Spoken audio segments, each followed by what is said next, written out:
Hello friends आपण मानकु मो YouTube channel रे स्वागत एवं आउ एक नुआ वीडियो रे मध्ये स्वागत। आज आम डिस्कस करबा OSSTT एग्जाम रो previous year Odia grammar questions.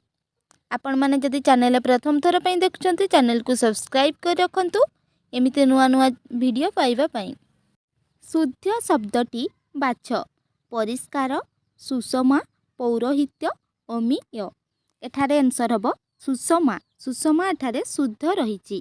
परिष्कार परिष्कार को आमे किभଳି लिखि थाउ परि मूर्धन्य लगी थाए तेणुक एठारे भूल रही ता सहित सुषमा ठीक है पौरोहितटा आमर इो फला लगिबो नाही एठारे अमीय हर्षईकार लगी थाए तेणुक तीनोटी भूल रही एठारे आंसर हबो सुषमा।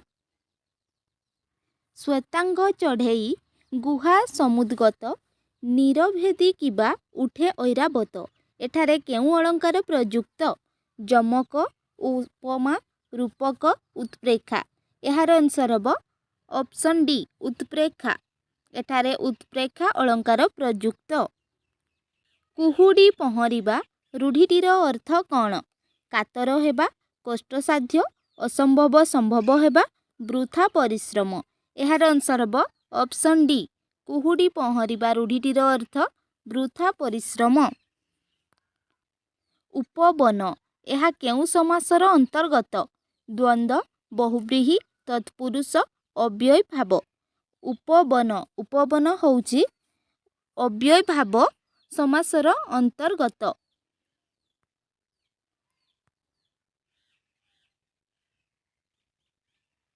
केउ रूढ़ीटी प्रतिशोध नेबा अर्थरे प्रचलित रक्त चाउल चबाइबा अकस रखिबा खालरे पकाइबा दाउ साधिबा यार आंसर हबो ऑप्शन डी दाउ साधिबा। दाउ साधिबार अर्थ होउची प्रतिशोध नेबा। नेक्स्ट आपण मानकर 5टी क्वेश्चंस अनुच्छेद रु रही तेणुक अनुच्छेद को आम डिस्कस करबा नाही। नेक्स्ट आम डिस्कस करबा 11 नंबर।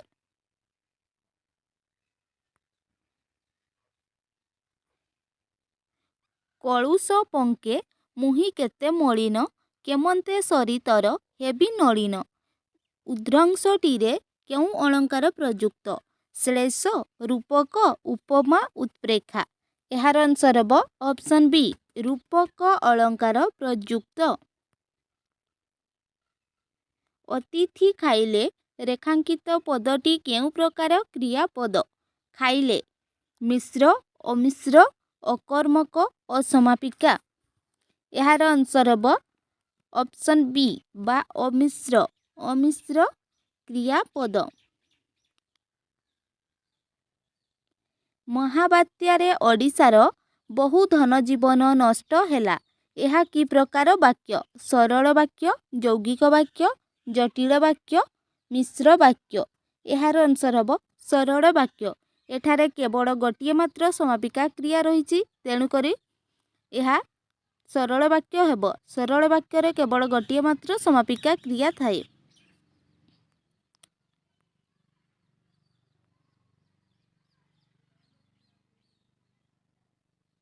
निम्न प्रदत्त केउ शब्दटी स्वत विधि नियमर व्यतिक्रम पुरुष प्रसाद औषध विसूचिका यार आंसर हबो विसूचिका।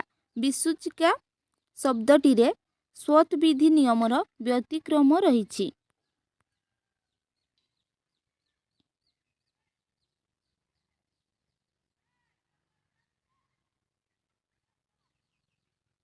निम्न प्रदत्त वाक्यगुड़िक मध्यरु शुद्ध वाक्यटी को चिन्हाओ। रथयात्रा देखिबाकू बहुत यात्री माने हेबो नाही एठारे भूल रही से परिवारर सहित विवाह उत्सव रे एठारे परिवारर रही तेणुक यह मध्य भूल रही। शिक्षक संक्षेप रे उत्तर देबाकू निर्देश देले यह ठीक लगुच। मूषा गणेशंक वाहन अटे एठारे मध्य गणेश एठार भूल रही तेणुक यार आंसर हम ऑप्शन सी शिक्षक संक्षेप उत्तर देवाको निर्देश देले।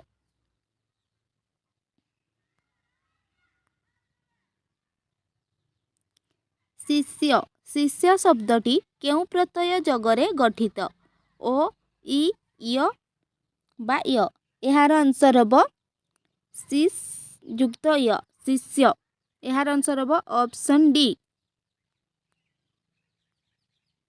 अनुरूप केउ समासर अंतर्गत दिगु अव्ययभाव कर्मधारय बहुव्रीहि यार आंसर हम ऑप्शन बी अव्ययभाव समासर अंतर्गत। नेक्स्ट केउटी तद्धित पद गायक कौशल भूषण उठाणी यार आंसर हम ऑप्शन बी कौशल कौशल गोटे तद्धित पद।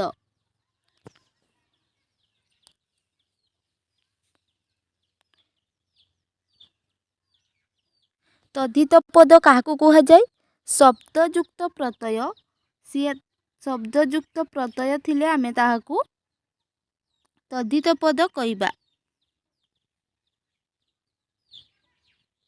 संपद काले सर्वे सखा विपदे न दियंती देखा रेखांकित पदटी रे केउ विभक्ति युक्त होईछि विपदे तृतीया विभक्ति चतुर्थी विभक्ति षष्ठी विभक्ति सप्तमी विभक्ति यार आंसर हम ऑप्शन डी बा सप्तमी विभक्ति।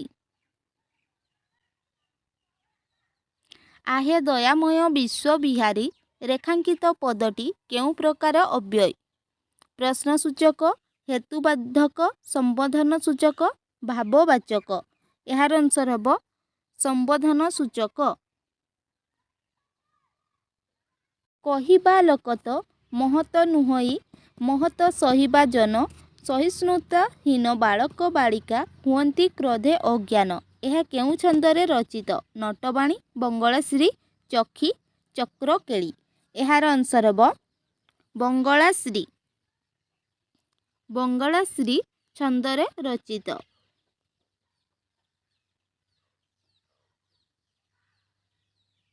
चिंता जलरे मन मीन तार बुडिला बोले बोले बसी सीता रहिला दिनरु दैव ताहाकू छाड़िला एठारे केउ अलंकार प्रयुक्त उत्प्रेक्षा व्यतिरेक उपमा रूपक यार आंसर हम रूपक अलंकार प्रयुक्त।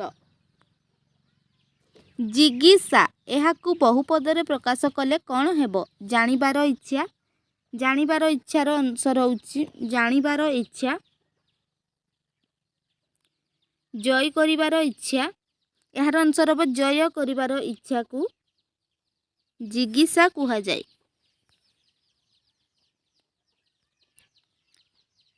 निम्नोक्त मध्यरु केउटी फकीरमोहन सेनापति रचना ननांक बस्तानी दानापाणी पूजाफूल सुभद्रा परिणय यार आंसर हम पूजाफूल होउछि फकीरमोहन रचित। मन देई पाठ पढ़ नचेत परीक्षा रे अकृत कार्य हेबो रेखांकित अंशटी केउ प्रकार अव्यय संयोजक बीजजक भाववाचक निर्देशार्थक यार आंसर हम ऑप्शन डी आपण मानकू यह निर्देश दउछि मन देई पाठ पढ़ नचेत परीक्षा रे अकृत कार्य हेबो तेणु यह निषेधार्थक अव्यय।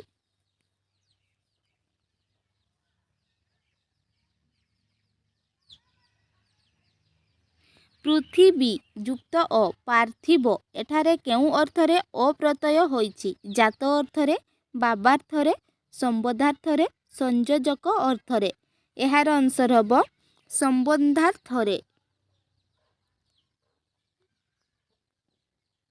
भूषण शब्दरे केउ प्रत्यय प्रयुक्त अप्रत्यय अनप्रत्यय अणाप्रत्यय बा आण प्रत्यय यार आंसर हम ऑप्शन बी अनप्रत्यय।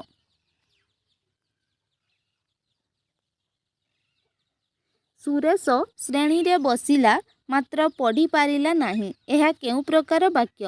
ସରଳ ବାକ୍ୟ, ଯୌଗିକ ବାକ୍ୟ, ଜଟିଳ ବାକ୍ୟ ନା ମିଶ୍ର ବାକ୍ୟ? ଏହାର ଆନ୍ସର ହେବ ଅପସନ୍ ବି ବା ଯୌଗିକ ବାକ୍ୟ। ସୁରେଶ ଶ୍ରେଣୀରେ ବସିଲା ମାତ୍ର ପଢ଼ି ପାରିଲା ନାହିଁ। ଏଠାରେ ଦୁଇଟି ସମାପିକା କ୍ରିୟା ଥିବାରୁ ଏହା ଯୌଗିକ ବାକ୍ୟ।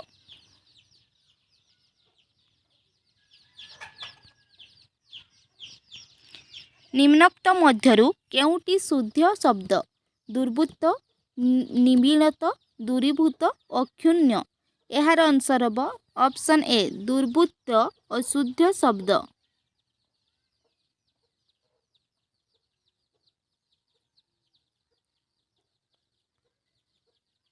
ଭବଦୀୟ ଶବ୍ଦର ସନ୍ଧିବିଚ୍ଛେଦ କଲେ କ'ଣ ହେବ? ଭବତ୍ ଯୁକ୍ତ ଇୟ ଭବଦୀୟ। Option B. ଆକାଶରୁ ଜଳବିନ୍ଦୁ ପଡ଼ୁଛି। ରେଖାଙ୍କିତ ଅଂଶଟି କେଉଁ କାରକ? ଆକାଶରୁ ଅଧିକରଣ, କରଣ, ଅପାଦାନ, ସମ୍ପ୍ରଦାନ। ଏହାର ଆନ୍ସର ହେବ ଅପସନ୍ ସି ଅପାଦାନ କାରକ। ବିଚ୍ଛିନ୍ନ ଅର୍ଥରେ ଆକାଶରୁ ଜଳବିନ୍ଦୁ ପଡ଼ୁଛି, ତେଣୁକରି ଏଠାରେ ହେବ ଅପାଦାନ। ପ୍ରଧାନ ଶିକ୍ଷକ ଛାତ୍ରମାନଙ୍କୁ ପୁରସ୍କାର ଦେଲେ। ରେଖାଙ୍କିତ ପଦଟିରେ କେଉଁ ବିଭକ୍ତି ଯୁକ୍ତ ହୋଇଛି? ଦ୍ୱିତୀୟ ବିଭକ୍ତି, ଚତୁର୍ଥୀ ବିଭକ୍ତି, ପଞ୍ଚମୀ ବିଭକ୍ତି, ସପ୍ତମୀ ବିଭକ୍ତି। ଏହାର ଆନ୍ସର ହେବ ଚତୁର୍ଥୀ ବିଭକ୍ତି। ଛାତ୍ରମାନଙ୍କୁ, ତେଣୁକରି ଚତୁର୍ଥୀ ବିଭକ୍ତି।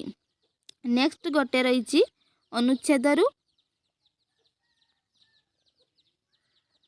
ଅସିଆ କାଳର ମସିଆ ରୂଢ଼ିଟିର ଅର୍ଥ କ'ଣ? ଅସିଆ କାଳର ମସିଆ, ଏହାର ଅର୍ଥ ହେଉଛି ଅତି ପୁରୁଣା।